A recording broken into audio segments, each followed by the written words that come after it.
There are things you only do when the door is shut and no one is left to perform for. Not because you're hiding, because some parts of a mind only come online in silence. Most people call intelligence what looks good in a meeting. Carl Jung mapped something rarer.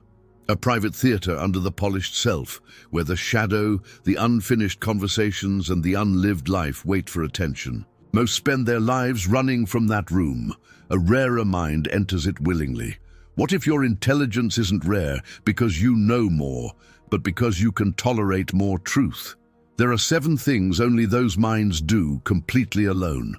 If even 3 feel uncomfortably familiar, you weren't broken, you were unsupervised. Here is the lie that has made you ashamed of your own mind. That a healthy brain is a social brain, that intelligence performs well in rooms, that silence is empty, that someone who spends hours alone must be lonely, avoidant, or quietly failing. So every night you've shut the door and gone somewhere no one else can follow. You've half wondered if something was wrong with you. You treated the private theatre as a symptom. It was a capacity. You didn't find this by accident. You've been doing things alone you've never fully admitted, not because they're shameful, but because ordinary life has no language for them. The thumbnail says only 2% can. That isn't hype. By the end, you'll know which of the 7 you already run in the unsupervised hours, and whether your solitude has been avoidance or the rarest form of work a mind can do.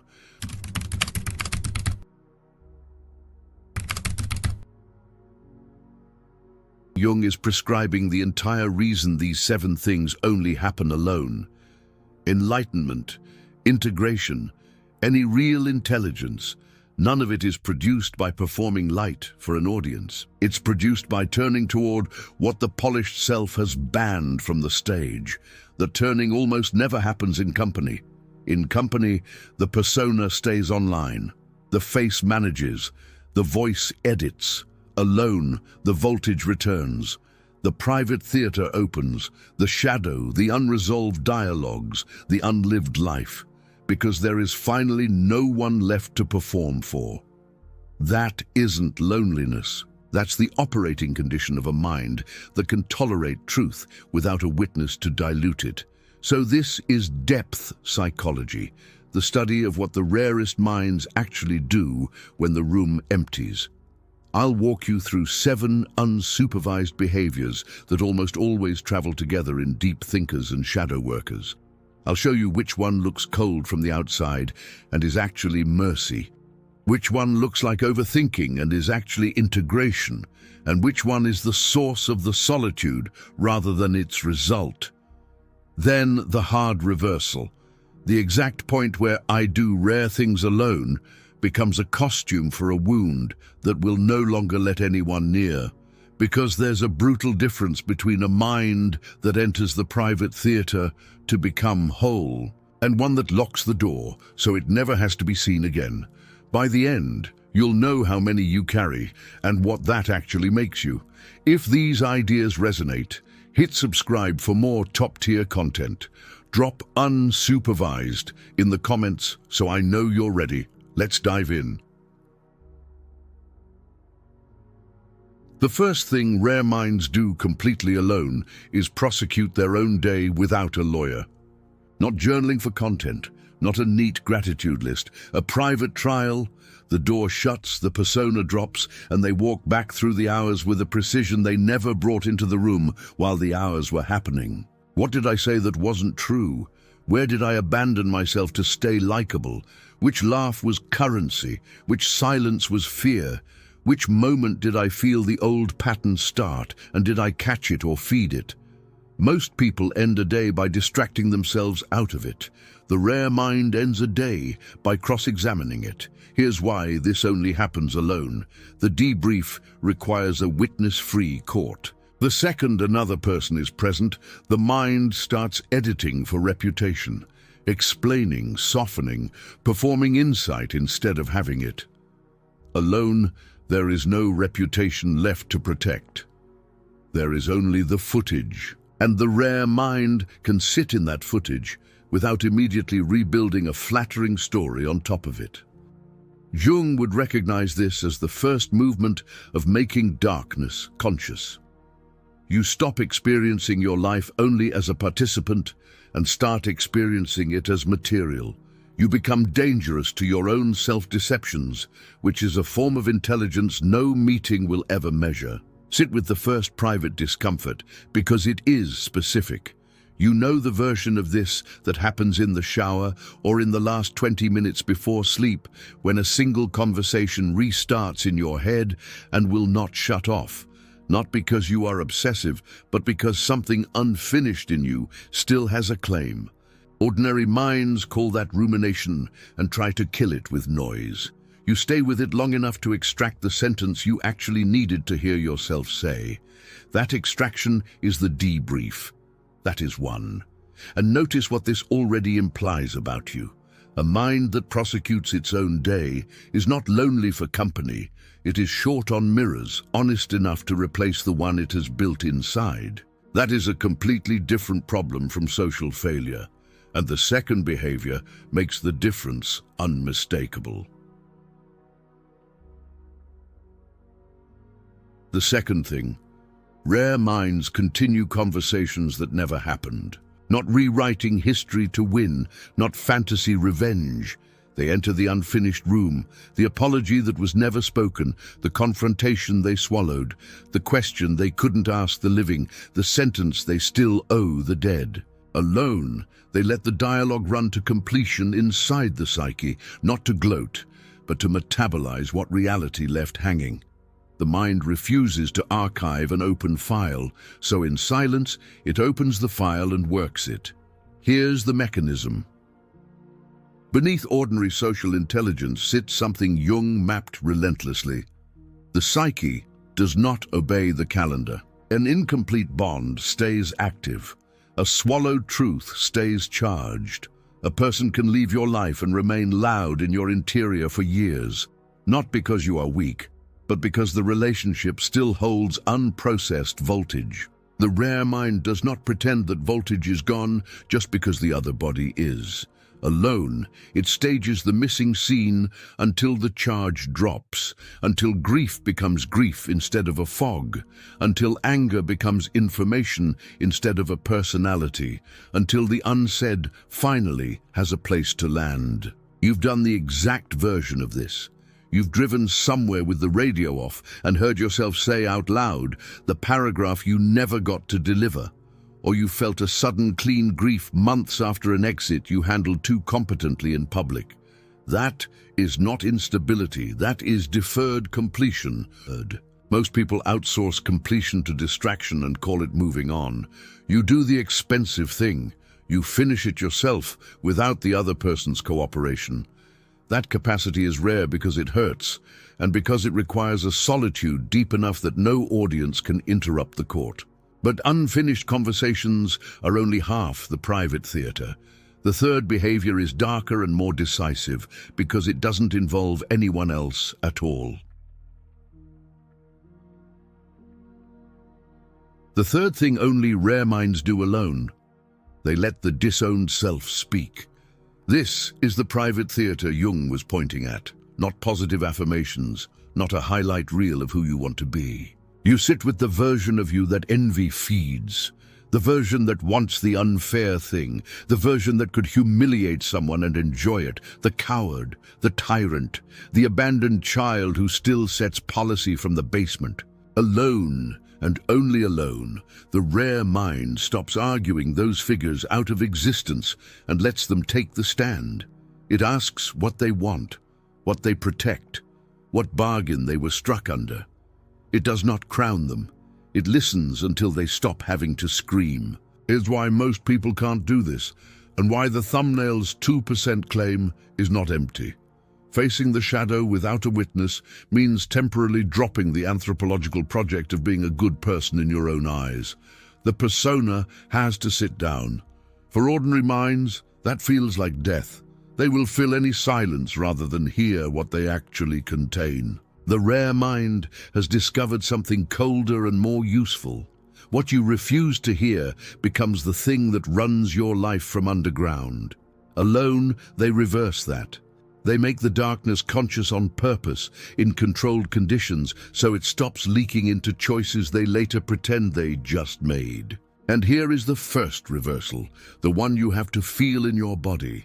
Shadow court is not the same thing as wallowing. Wallowing is being swallowed by the disowned material and calling the immersion honesty. Shadow court is structured, temporary, and oriented toward integration. The band figure speaks, you extract the intelligence, and then you remain the one holding the room. If you leave these sessions more fragmented, more contemptuous, more convinced of your own special darkness, you are not doing Jungian work. You are feeding a new persona, the I am denser than other people mask, which is just the old ego wearing black. Real shadow work alone makes you more responsible, not more mythic. Hold that line. It decides whether solitude forges you or flatters you. The fourth thing, rare minds visit the lives they did not choose, and they do it with full emotional weight. This is not daydreaming about being famous. It is quieter and more expensive. Alone, they let themselves fully feel the branch of the tree they didn't take, the city they didn't move to, the person they didn't stay with, the vocation they abandoned to be practical, the softer self they killed to survive a harder room. They do not do this to torture themselves. They do it because an unacknowledged, unlived life becomes a saboteur. It leaks as restlessness, contempt for your actual choices, numbness in a life that looks fine on paper. Jung treated the unlived life as psychic fact, not poetry. What you refuse to mourn will rent space in everything you build. So the rare mind alone faces it. It lets the grief arrive cleanly. It asks what unfinished need still lives in that alternate corridor. Sometimes the need can be brought back into the real life in a smaller, truer form. Sometimes it can only be buried with rites. Either way, the unsupervised hour is where the right happens. Because in public, people reward you for looking decisive, not for admitting that a ghost of another self still breathes under your ribs. You've felt the private version, a song, a street, a smell. And suddenly the life you didn't live is standing in the doorway of the life you did. And for a few unsupervised minutes, you have to decide whether to slam the door or let it speak. Most people slam and then wonder why they feel half alive at dinner. You let it speak. That is not indecision. That is maintenance of a complex mind. 4. The fifth thing, only rare minds do completely alone. They refuse to rescue themselves from boredom too quickly. Watch ordinary intelligence in an empty room. Within minutes, it reaches for a feed, a show, a task, a text, anything to collapse the open space. Boredom is treated like a smoke alarm. The rare mind treats boredom like a laboratory. It lets the restlessness rise. It watches what the mind tries to grab when nothing is required of it. And in that refusing to rescue, something particular happens. The valuable thoughts arrive after the cheap ones die. The first wave is noise, unfinished chores, social residue, appetites. The second wave is darker and more honest. The third wave is where the real work starts. The connection you weren't looking for, the sentence that rearranges a year, the quiet recognition of what you've been avoiding by staying busy enough to look functional. Here's the Jungian spine of it. A mind that cannot tolerate unstructured solitude, cannot meet the unconscious, because the unconscious does not perform on command. It surfaces when the persona's schedule has gaps. If you fill every gap, you get a productive life and an unexamined one. Preferring being alone means nothing if alone is just a quieter venue for the same distraction machine. The rare behavior is not solitude. It is unprotected solitude, no anesthetic. That is why alone time psychology so often fails people who spend a lot of time alone and still remain strangers to themselves. They were never alone with the open channel. They were alone with better entertainment. Sit with this second discomfort if it's yours. You know the exact minute when the itch peaks, when your hand wants the phone the way a smoker wants air. And you also know the strange dignity of not obeying it. Not every time, enough times that something on the other side of the itch has started to trust you. 5. The sixth thing, rare minds harvest patterns from their own life the way other people harvest gossip from a room. Alone, they connect threads no social conversation has time for. Why the same kind of person keeps appearing. Why a particular success still feels like fraud. Why certain compliments irritate more than insults. Why their body tightens in one house and unfolds in another. They build a private model of their own psyche, not a brandable identity, a working map.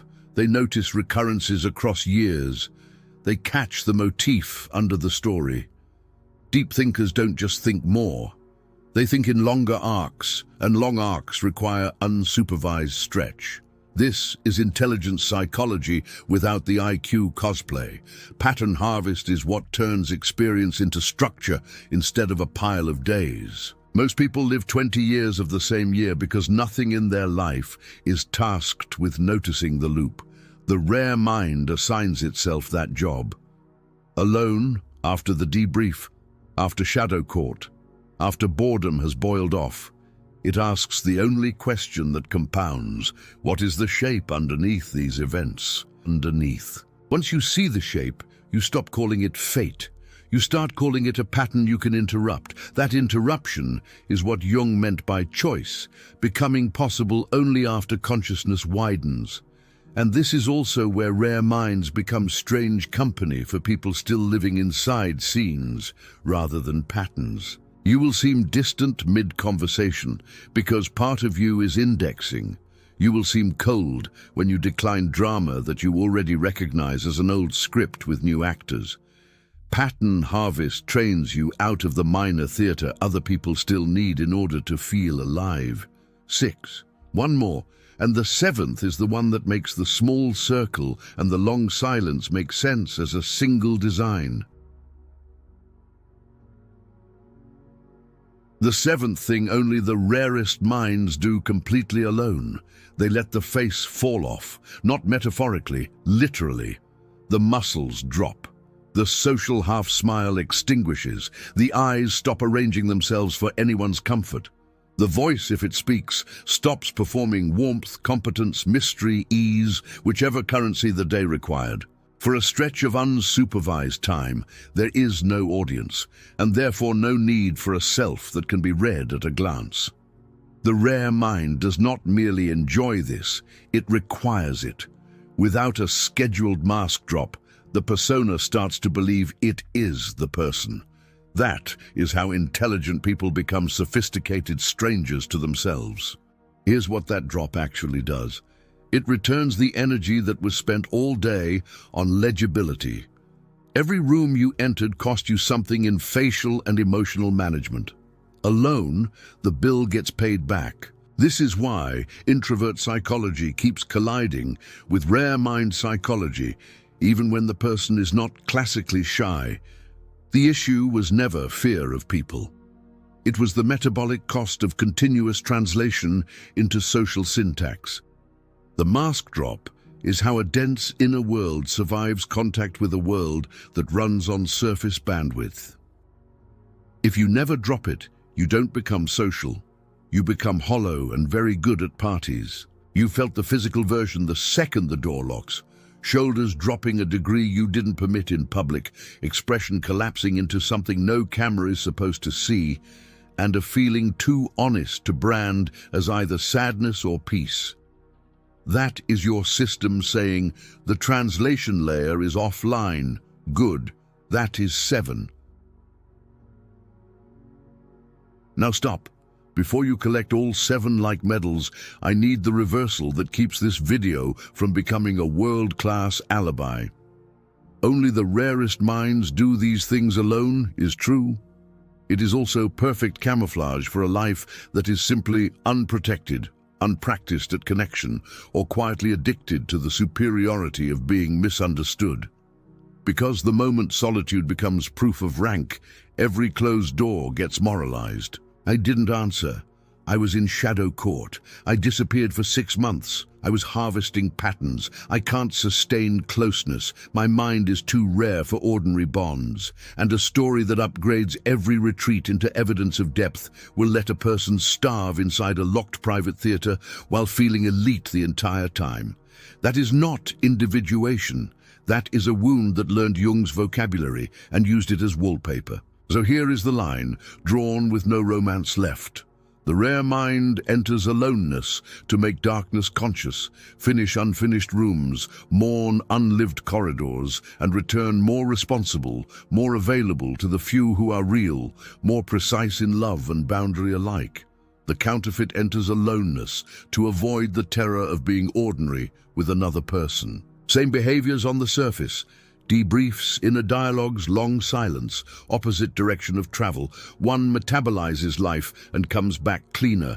The other digests life into contempt and calls the isolation a monastery.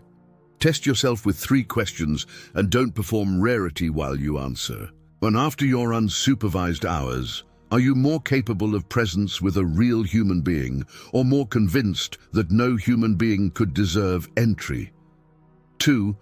Do your private rituals end in responsibility and choice, or in a thicker myth about how singular your darkness is? 3. If a genuinely equal mind arrived, someone who could meet you in the private theater without flinching, would you open the door, or would you instantly start auditing them for flaws that keep you safely unique? Selective solitude with a door that can open is rare. A sealed museum of the self is common, and it loves content that engulfs it in the language of the 2%. If those questions stung, good. That sting is more valuable than recognizing all 7 behaviors, because it is the difference between a mind that uses silence and a mind that is trapped by it. The 7 things are real. What they build depends entirely on whether you kept the court honest. So count them without inflation. 1. The debrief, prosecuting your own day without a lawyer. 2. The unfinished room, completing conversations reality left hanging. 3. Shadow court, letting the disowned self speak without crowning it. 4. Visiting the unlived life hard enough to stop it sabotaging the lived one. 5. Boredom as instrument, refusing the rescue of noise until the deeper material surfaces. 6. Pattern harvest, turning years into structure instead of residue. 7. The mask drop, letting the face fall off so the persona doesn't colonize the person. 3 or more, and you weren't broken for needing silence. You were unsupervised, a mind whose real work never fit inside an audience. 7 together, and you are not bad at people. You are running a private laboratory most nervous systems will not enter. And understand what that actually makes you.